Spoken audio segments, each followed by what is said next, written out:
foundations that you're talking about has helped me build a seven-figure company, has helped me become a better fiance, a better brother, a better son, a better leader. Without the gym, I would not have the ability or skill set to do this. I just turned 27, so I'm very excited to see what life would look like at 40. Rich lost 30 pounds in 24 weeks, but that's not the most impressive part. In this video, Rich will be joining us to go over what's worked for him, what didn't work for him, challenges and beliefs that he had to learn to overcome. If you're in management or leadership roles, you're going to find this video extremely insightful. We go over communication styles, how to lead your team, how to articulate communication and information, and how to hold your team at a higher standard. We'll also be going over strategies that work for Rich that's helped him lose 30 pounds in the past 24 weeks, covering the frameworks and principles as well as philosophies of what we do here that's helped hundreds of Asian men lose 30, 50, even 80 pounds. And although physicality is great, and I know that's probably what you're looking for, what is most important to us is how solving that problem unlocks other potentials in different areas of your life. I hope you enjoyed this episode. Quick disclaimer, unfortunately, when I played back the recording, I was out of focus, so please bear with me. There's a lot of good conversations and good value that we do deliver, so stick around and maybe even skip to the middle section of the podcast because that's where a lot of the meat is. I hope you guys enjoyed this episode. If you'd like to introduce yourself to everyone so they have a bit more context, like what do you do for work, age, family, some goals that you have right now. So Rich, I'm 47 years old. I do IT. I'm an IT manager, kind of running the day-to-day operations at a pharmaceutical company. I've got two kids, 14 and 12, and live in Chicago. I find that when conversations are a lot more natural, like it comes across a lot more genuine, a lot more transparent. And I don't want this to be a platform where it's all set up, all glamorized. I just want it to be real, raw, and just real stories. I feel like there's not much of a community out there for Asian men, especially driven Asian men that want to prioritize other parts of their life. Like we've been so focused on building our careers, providing for our families, and we put ourselves in the back seat, right? Yeah, I mean, just growing up, that whole mentality of, work hard, um, stay behind the scenes, kind of just, let your work be your voice. But I think just going through, listening to everyone's stories, it's just like I was born and raised in America, right? That's not all it is. It's like our parents gave us that opportunity to be better, not just do the hard work. Yeah, that's that's foundation, I think. But for me, like trying to break through is like I need to be selfish, right? We weren't taught that. You just do your job, right? Like success is basically finding a good job and getting paid, and it's a lot more than that. It's like, what do you want to do with your life? How do you want to be remembered? I think is Mm. important too. I know you mentioned success, purpose, and being selfish. I think it's very important, especially as Asian men, like we're raised to always provide for other people, but there will be seasons in life where you have to say no to others and yes to yourself. Because I find personally in my life that you can't pour out of an empty cup. You just can't. It's a lot harder to show up for them. And also it affects the way you show up. But for you, it's like, how do you define success? What do you feel like is your purpose? Well, with my success, it's providing for my family, right? I want to give them opportunities that now that I've grown up here, I want to give them more. Like what other kids their age are experiencing. So, like for example, I growing up, I didn't play sports. My parents were busy. Mom's a nurse, where worked real weird schedules, and my dad had a full time job too. So it's like, okay, after school, you go home, do your homework, clean the house. That's it. So now, like my daughter, try to give her those opportunities where she can play any sport really that she wants, and also do well in school. Same with my son, right? Whatever they have the passion for to achieve that. So like those are my kids, right? So it's not me not being selfish for myself, but I'm providing for them, right, and my family. I find that to be a very common theme in terms of our mission and purpose because I feel the same way. I'm building what I'm building today because I want to be able to give my children a life that I didn't have from the perspective of not just financial resources. Because I don't know about you, but we didn't grow up very wealthy, right? I'm sure every Filipino immigrant family were kind of in the same boat. We left for better opportunities, better future, right? Yeah, just being able to give a life that I wish I had. Like we couldn't turn on the aircon, we had to count all the food. I don't know if you ever had to do that. I mean, we had that, right? So like we always got reminded like, hey, you're in a better position than you are. Actually going back to the Philippines when I was at a younger age gave me that realization that, you know what, there's other people that are not in a better position, or, this is where my parents came from, right? So it gave me that appreciation that, I should not take anything for granted growing up in the US. Although my kids are probably older now than I was when I first went to the Philippines, but that's an opportunity we're gonna do next year. Oh, that's sick. That's awesome. And you mentioned your parents were both very busy growing up. How do you find that affected your childhood or your upbringing? Well, I couldn't really participate or didn't really participate in after school activities like sports, like anything health related. Like, for me, it was just like, okay, well, when I was old enough and I could be outside, right? Like, okay, now you can go play outside, play with the neighborhood kids. But I never really joined any sports at school. By the time I actually joined sports in school or tried to, it was too late, right? So even just now, like with my kids, like my kids are joining sports and then it allows me to like I could be like a coach. I can still be involved in that, right? When I could see them have the opportunities that I didn't, and also be involved in those sports Why do you think sports was such a big thing for you growing up? because I wasn't active. Like, you know how Filipinos are like, I'm not gonna say it Tagalog, but they left you in the kitchen basically, and you're fat, right? So that was my when I go back to the Philippines, I was like, oh yeah, they left you in the kitchen and you ate too much, and that's why you look that way. But Were you a fat kid growing up? yeah, yeah. It wasn't until college that I started to work out really with my cousin, and that was probably because of him that I started because he's like, he's older. He had a goal to lose weight, and it was just more like accountability firsthand that like, hey, we can do this together. Although we didn't do it probably the best way. You wanted to do something, you weren't just sure if you were doing it right or wrong. Yeah, yeah. But he knew what he was doing, but at the same time, it was we were doing it right, but we were doing it fast. Once other factors came into play, then okay, well, now I can't work out as hard as I did that summer. Yeah, so that's what I wanted to tap into, right? It's like it sounds like you had this structure. You've always wanted to be in shape growing up because of being labeled as that tabacho in the kitchen, the fatty in the kitchen. I guess what happened was, what what got in the way in life that led you to gain more weight as you got older? He got married, so there goes my workout buddy. I still try to continue it, but then I was working a pretty good amount of hours while I was in college. So full time school, 30-hour work week, and then trying to do homework in between. So I would work out when I could, but then slowly and slowly it just kind of crept up, right? Just compounding pounds each year, right? Yeah, yeah. And then by the time I was 240 pounds when I got married. So that's still midway. But then when I had kids, that's where no workout, no nothing. Like it was all. It just piled on. Yeah.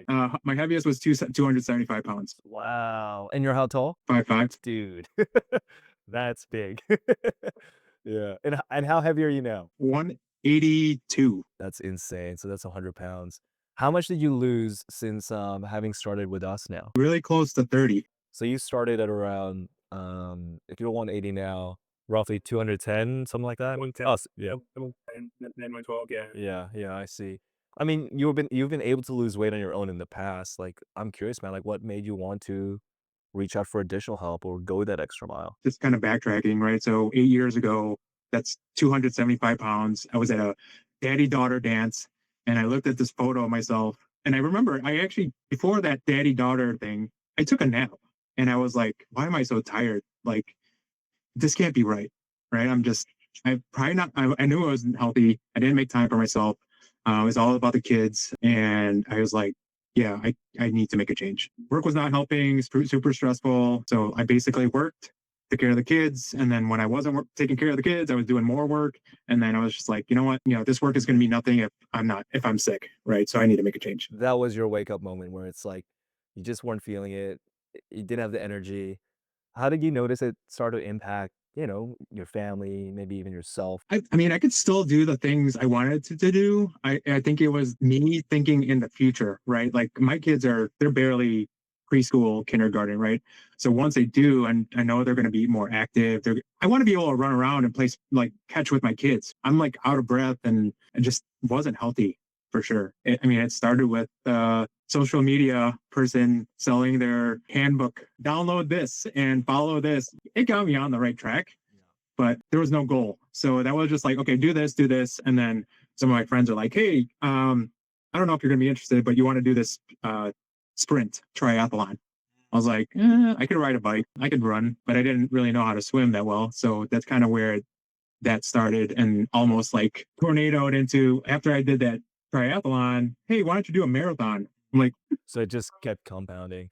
You sound like a very driven guy. I mean, you're always looking to do more and which is great. And I feel like that's why this process has been so good. It's just the desire to be more and avoid mediocrity. But it sounds like the biggest motivator was really just your health, your future for your family. Is there anything else that drove you or motivated you to make a change? Anything about like yourself, or is it just family and future? well, so a couple of things. Like my dad, my grandpa, a lot of like family members have had they died young, right? So poor health conditions. That was one. At the time, I was like, I'm about to turn 40, and I'm like in this worst shape of my life, right? Like I can't think about dying in the next 20ish years. My dad did. So my dad's whole family is just you've got genetics, you've got family history. It's like I need to Break that trend. Yeah, break the cycle. I didn't want to be like that. The second thing is, yeah, the confidence level, right? Like it's almost like status quo, right? Live your life under the radar, just do your job, do it well. That drive to like do more it was like, I'm not taking care of myself. How am I gonna look like I could prove I could do better? Do you feel like that ever held you back when not having that, not just physical appearance, but also physical ability to be able to do more? Like, how has that held you back? I don't know. It's like that unlocked potential. Through this program, I've been really digging into myself and what I want to do in this life. That's great. And I think that's ultimately what we want to do. I don't know if you had this conversation with Thomas when you first spoke, but when I used to take these discovery calls, I would always place emphasis on, what we do here. Like, yes, fitness plans, workout, like, yeah, that's stock standard stuff. These are just tools, but ultimately what we want to be able to help you do is be able to think and move differently, start to question things and really establish your purpose, your reason, your why. And I know every time we speak about leadership and we dive into mindset into the group calls, like it always interests you, right? Like I've noticed that, and I love that because I love having those conversations as well. How would you define leadership, Rich? And do you feel like you used to struggle with it? It's definitely something this year that I've been trying to develop and learn more about. So just listening to audiobooks, listening to you during those calls, getting some guidance from people at work, being challenged, right? So it was almost like the timing of those calls and the timing with what's going on at work was like it's testing me, right? And challenging the uncomfortable beliefs or thoughts that I've had all my life. Like, to be honest, it actually put me in this very unstable situation that I started getting anxiety and like thinking uh, like it definitely affected me. Work, they're challenging me to be more. And so I do manage a team, and it's like, what do you want to do? Is one of the questions, and two is like, whatever it is, we need you to elevate what you want to do and do it for this company and in the trajectory that we're going. So how does that look like in your life, or are you yet to define that? I am still working through that, right? Just going through internal thoughts of my own, like, what do I want to do? Like, it's one of those questions where I sometimes think to myself, it's like, how did I even get to where I am now today? A lot of the time, it's just kind of been, you're told what to do. But now I have the opportunity to do what I want to do. And it's challenging me to think about, okay, well, what do I even want to do? And I'm getting closer to answering that question. But just, self learning and listening to others is helping me find my direction. I had a conversation with Will the other day actually because he felt a bit disconnected with some of the calls that he was having, and it's because he lacks clarity. And I find that when a lot of men lose that sense of clarity, motivation drops, confidence drops, direction drops. And he asked me like, how do you define success? And for me, it's being a provisionary, right? Providing opportunities for my team, my people, my family, my future family. And what I noticed with Thomas is he spends a lot of time thinking and not enough time executing. He gets attracted to so many different opportunities that he's never able to commit to just one. And he asked me like what had helped me, and for me, I always just have one goal, one purpose, because you can try a million different things, but ultimately you're going to get stuck in the same position when you struggle to battle the same boss. So every time you go through different levels in life, whether that be lane A, B, or C, you're going to get to a point where you lack specific characteristics or traits that will disable you from excelling forward. So my advice to Thomas, and I don't know if this could apply in your life, is just like whatever that is, like I think a lot of people are too reliant on it needs to feel connected, it needs to feel aligned. For me, like purpose and mission is I'll just commit to the task that I need to do in order for me to get there, despite how that makes me feel in this moment. If it helps me achieve a greater purpose down the road and my main purpose, it doesn't really matter whether or not those actions stimulate me emotionally or not. I don't know if that makes sense. Yeah, it does. I think a lot of guys really struggle with clarity because there's so much noise out there. It's like, I can be this, I can be that, this can happen. I think when you really commit to just one thing, you're able to get really good at that one thing. And life is so short, you almost don't have the time to do everything. So when you fully commit and learn to enjoy, I think the ability to enjoy something is a skill set. When you're able to enjoy and embrace that process, you excel so much faster and the process is so much more natural as well. That's what I've experienced. Yeah, and I think that's what my manager is talking about, right? Like it has to start with what are you good at and what do you enjoy doing? Because when you know what those things are, like the work, it won't feel like it is work, right? The challenge for me that just being part of the operations manager at my work, it's like, well, there's so many, I can't really focus on one thing because something might distract me. There might be an emergency that I have to go help and fix, right? So I've always kind of left some room. So I kind of plan my day out, but there's always room for these external factors that may derail what I want to do. Like the first thing I end up sacrificing is what I want to do, where I'm learning now that I need to be selfish. I need to, if this is something I want to do, I want to be passionate about getting done, I need to do that. I've got other people that can do the other stuff at work. What is it that you want to do? Because it sounds like you know what that is. If you had to define that, how would you describe that? What I like to do, I like to help people, right? That's plain and simple. I want to serve, I want to help, whether that's technology itself, whether it's, just providing that service to our employees. I want to be a resource that people can come to. That's what I enjoy doing. Like that's my, know, way of building relationships with existing and new people joining our company. And do you feel like sometimes you get pulled away from that because there's fires you have to put out in different departments? Is that what you're saying? Yeah, I mean, something's not working. I gotta fix it. It's a lot, right? But I think my job, I need to be able to not have those fires. How can I minimize those fires so it's not reactive, it's more proactive? And are those fires, do they occur and are they unable to diffuse themselves due to your team's lack of training or inability? Why do you need to step in their role? It depends, right? So like we're a small team, so if that, normally if my team's available, they can do it. But if not, I'm the one stepping in. So I lead from example, right? I'm not going to ask you to do something I want to do myself.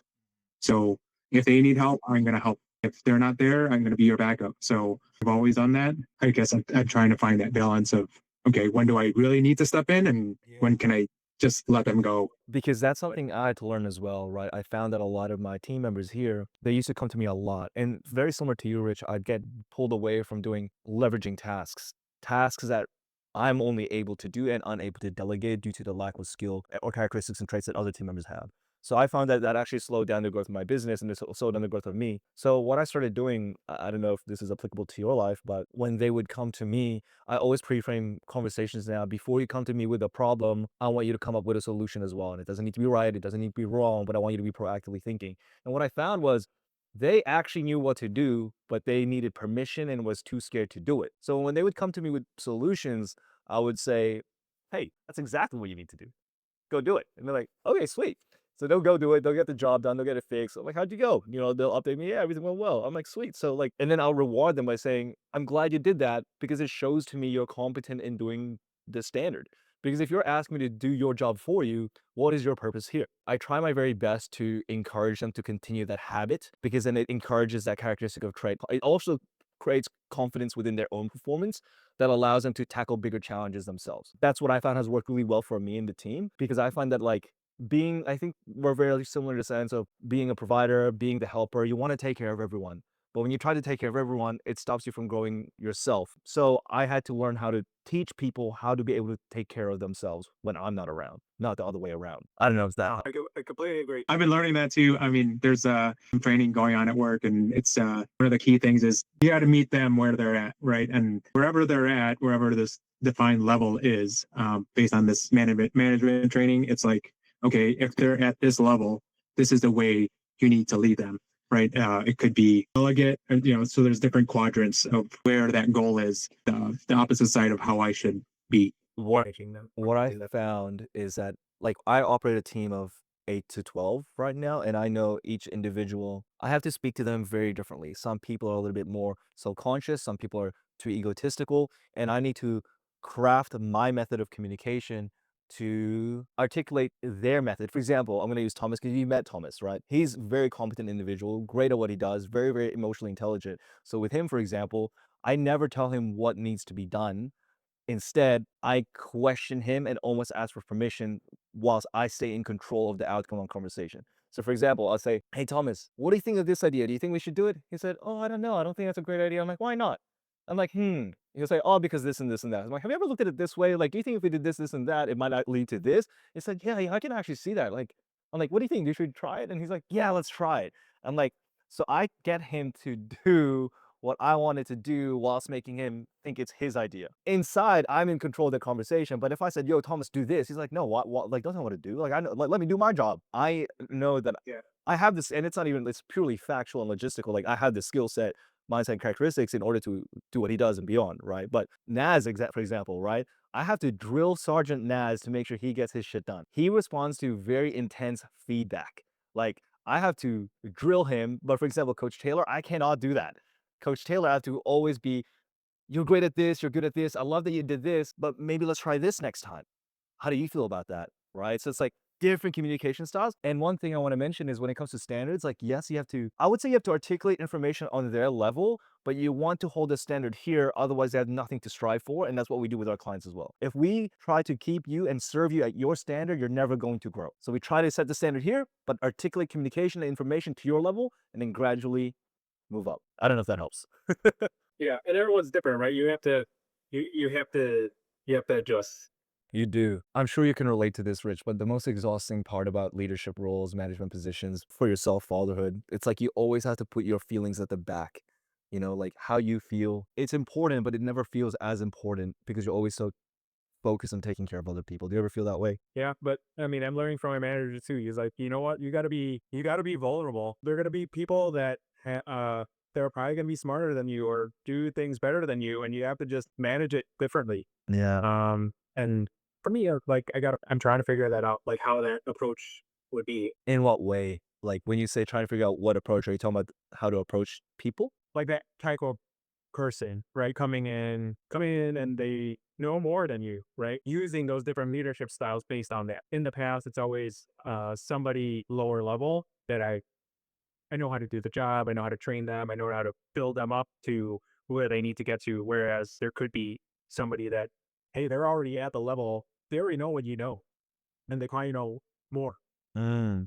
So how can I adjust the way I lead that person so they can help me in what I need, but also excel in what they're trying to achieve as well. I feel like I can relate to a lot of things you're saying, and I like to use my team as an example because Will or Thomas, he was that, has a lot more experience than I do when it comes to communication.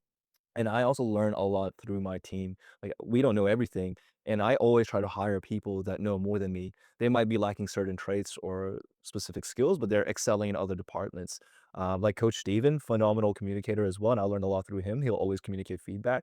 And I find personally with those people, like, you need to find a fine line of establishing respect and authority, but also creating equalism where everyone's a balance in the same level, and at the same time, like, you're challenging them but also learning from them. It's like this crazy it's like so much to juggle.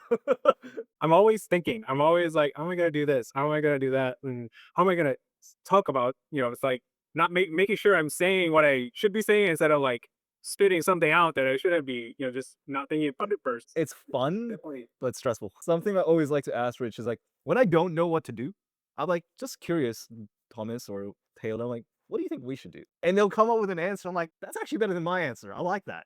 And we'll go execute it, right? Or we'll go back and forth and be like, I like where you're going, but this can happen. What do you think we should do that? Because what's happening is they have context, I have context, and we're trying to fusion our information together to create the best outcome.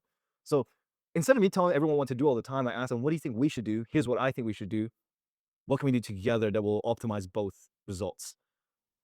I find that to have really helped navigate conversations, especially hard conversations.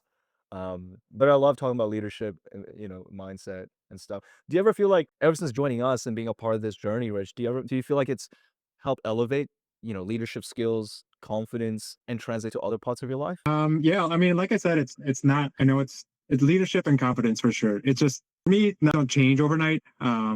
But I'm trying. So identifying how I operate and how I operate well, right? So I'm trying to associate, things in my personal life that I've done successfully and putting that in my work atmosphere, right? So just thinking about marathon training or food nutrition plan that I've been on. It's for me, it's like I need that foundation. I need the baseline because without the baseline for me, it's like I need clarity. Because when I know what the foundation is, then I can always go back to that. So like even just in this program, for anyone that's going to join, I stick to the meal plan, right? I stick to the workouts. I follow. I was really engaged. Coming into to joining here. It's like I already had that. I already had that. I needed to do it now for my food, my sleep, and for strength training, which I didn't have, and what I've learned being here. Going through those cycles and repetitive cycles has made me successful here and in my personal life. How do I need to bring that to work? And once I know the baseline, okay, everything outside of this and more that I'm selling above and beyond that. That is exactly my goal here because that's really helped me in my life. And I can't market this, I can't express this. It's something you need to go through yourself because this is my challenge as a marketer, right? Like advertising and whatnot. It's being able to communicate what you're feeling now, Rich, through a fitness program, right? Like what I really want to preach is yes, meal plans programs, it's these are foundational things. The foundations that you're talking about has helped me build a seven-figure company, has helped me become a better fiance, a better brother, a better son, a better leader. Without the gym, I would not have the ability or skill set to do this. I just turned 27, so I'm very excited to see what life would look like at 40. The gym it's changed my life, and I really want to be able to show other people how it could change theirs. And I'm glad you're like piecing it together because the conversation you're having right now, Rich, I had the same conversation 5 years ago. It was after my ex left me. She cheated on me with her boss. It was a whole story, right? I was in a very bad spot in my life. I was very unhappy, anxiety, stress, depression, and I had no reason to wake up. You know, I hated my job. It was the same shit every day. And then I asked myself, man, like, what is the one thing I've been able to stay consistent with? It was a gym. I'm like, "Why do I love the gym so much?" Because I saw progress. I was rewarded every time. And then I was like, "Why how did I keep seeing progress?" And I narrowed it down to, like, 3 key concepts or 4. It's like, I showed up when I don't want to show up. I pursued challenge and discomfort. I stayed consistent no matter, rain, hail, or shine. I would remember riding my I didn't have a license at the time, so I would ride my little secondhand scooter to the gym. It would take me, like, 30 minutes. It's like a push bike, like one of those push scooters. And I was like, I was so determined to make it work, and I was dead broke, like, I couldn't afford, gas or anything. I was like, "I really need to get my shit together. What can I do to transfer all these learnings into other parts of my life?" So I did little by little, and then it just compounded, and now the things I learned in business, I translated to gym to business, and then, yeah, it's just this crazy ecosystem. People I work with are not active like I am, but then I'm like, they see my discipline, they've seen the weight loss, and it's like, and I think it was not until like a couple months ago, it's like I started thinking, I'm like, how, I've been asking these questions at work. I'm pretty successful doing stuff outside of work. How do I need to bring that here? And, I talked to my manager. I'm like, yo, you got to give me some structure. So, you got to give me some due dates. You got to give me, it can't be this, whenever you feel like it kind of thing, because that doesn't give me any service at all. Yeah, because like at the end of the day, that's a goal to achieve for me. Like I need that. Like even with so like last year, I was supposed to stop races and I didn't sign up for anything. I was just working out, but it was like an endless goal that I was like, this is my purpose. Because I was working out, I was like, yeah, I'm healthy, but there was no race at the end of it. There was no end goal. So like I felt like there was no drive. was for me to get to that point. Then and then I was like, okay, well, I'm going to sign up for something again. I don't even care about the race, honestly, because it's all that hard work, all for this marathon, 4 weeks or 4 months of showing up with all that training to get to that end goal. And when you're at that goal, it's go time. You just got to show up because I did all that work leading up to that race. And it's these patterns that you start to pick up on, right? It's like, what made me successful in these areas, and what's missing in this department of my life that I need to have in order to succeed. By the way, I'm gonna put some photos of you before and after in your marathon. I was surprised that you were doing marathons at that size, Rich. Like the first photo, it was you, and then it was you running now. Like your quads right now look phenomenal, by the way. I was like, okay, those turkey legs that Alex are kind of showing on mine. So, but yeah, that first one, 2022, was actually in pretty good shape. But then friends dropped off. They were supposed to be doing like racing with me, and then they kind of fell over. And then I was like, you know what? I'm just gonna eat because I'm training anyway. I'm running. I'm doing all this cardio anyway. So I'm just gonna eat what I want. The fuel wasn't there. I didn't know. What the purpose was. I think a lot of high achievers really need purpose, deadlines, goals to operate out of. But then vice versa as well. Like I find that when I have deadlines, goals, like I can stress out as well, and that also becomes counterproductive. But no, this has been a really good conversation. I love talking about this, and the reason I wanted to speak to you specifically is because I know you're always like I knew we would have a really good conversation based on the questions you asked on the group calls, but also when I saw that video, I was like, oh, Rich would be really cool to talk to. Like I just wonder how his brain works. 'Cause everyone, you're obviously very successful at what you do in your career. Like, yes, we can always be more successful, but I guess if somebody else was watching this that wants to create more success and wealth in terms of just their life, what's like some key lessons you would give them, Rich? I mean, from the program, just going back to that foundation, because like for me, I mean, the reason why I joined is because I didn't know I could continue doing the running. Just going through this marathon training, I'm going to be running for like 3 hours, but then I come home, I'm on the couch and I'm massaging my legs, and it's like half my day that I can't spend with my family. That was very time consuming. I was looking for something that was more sustainable for the rest of my life. I think that's where I failed in the past with the roller coaster of my weight, where off the diet, I'm just gonna eat and continue eating. But now I know it's like, okay, well, you know what? There's an event. I can control what I'm gonna eat, but I know after that weekend, I know where to go back to, right? Going back to the basics, going back to the foundation, and not letting it go in that continuous bad momentum because I'm going to end up where I was. And then like even the strength training too, like I was doing those, I think I saw one of your videos. It was like, what is it? A compound, or is it the compound workouts? I was doing that before. Like, so those are like my strength training days, before whenever I wasn't running. It was like lifting heavy weights and short rest periods. And then it was like injuring, like my body was doing movements. And it was just like, I think I'm going to probably injure myself doing all this stuff. And I don't even know if it's really doing anything. I feel like in those priorities that you guys mentioned, right? Like it's the food, the sleep, strength training, and then the cardio, right? Just Yeah, like you're prioritizing the least important thing. Yeah, yeah. That's what I mean. It's like there's so many people putting in the time, but in the wrong order, and you just want to be efficient with your time. And especially as you get older, Rich, like the things you used to do is probably not going to benefit you now. Like our goal now is really about longevity, sustainability, health. If you're powerlifting or strength training, like one, strength training doesn't stimulate hypertrophy, or it's not optimal for hypertrophy, so you're not building muscle, and muscle will obviously increase your metabolic rate. It will also help support tendons and joints, which will also help you with movement as you age. I think there's a study somewhere that I saw. It's like a lot of old people, I don't know the exact statistic, but a lot of old people die from injuries because their body can no longer support themselves. So if they fall down the stairs, they break a hip, they can't recover from that. That's because a lot of them have stopped lifting weights, or a lot of them have stopped prioritizing hypertrophy, stimulating muscle growth, or maintaining muscle mass. So when they fall down, they can't recover from it. So it's very important, especially in your 40s, your 50s, to build that habit as well as lean mass index to carry on into later years. I know we've been here for about an hour now, so we'll wrap things up. If there's anyone on the verge of wanting to join this or partake, but are a little bit hesitant or worried, what would you say to those people? I actually got my friend to just sign up. I think so. I heard that, right? Yeah. Francis. Yeah, that's awesome, dude. yeah. So he's a cop. He's a cop. He's got some young kids, but I was telling him, I'm like, this is a legit program. You're gonna learn from other people. You're gonna hear their stories, their struggles. If you're coming off fresh from the dad bod or whatever bod that you're in, you really have to commit to it. You gotta always think about how bad you want it, because that's what's going to drive you. It's going to get you out of bed. It's going to get you to the gym. It's going to get you to self motivate to, do your meal prep, right? Like once you get into that routine, you're good. Like I've been eating chicken, rice, and vegetables in different variations for the last 6 months. But for me, it works.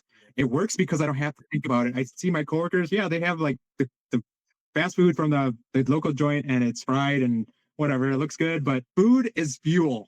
That's it. Like those are the gains that you're going to get from this program and sticking to it because community is great. Like just hearing everybody's story. And it's not just you guys, right? Yeah, like we're just here to teach and to lead, but obviously there's people on different levels to help that you can relate with. As I've grown, for me, like talking about calories and macros can get a little bit mundane. I've been doing it for forever at this point. But being able to have conversations like this with people like you, I find that very enlightening, very refreshing, and very fulfilling. I also feel like it's a more unique conversation, can add a deeper value to your experience here. So that's why I like to have these catch ups every now and then. Also, thank you for the referral with Francis. That's something we really need to work on. We don't get that many referrals. And as a thank you, if you just send through your bank details through Instagram or through Discord, I'll just transfer 300 just as a thank you for the referral. And if you have other friends that want to join, you can get 300 to pop on whoever it comes in as well. Yeah, I'm trying. Like these, I think these guys are finally seeing the results.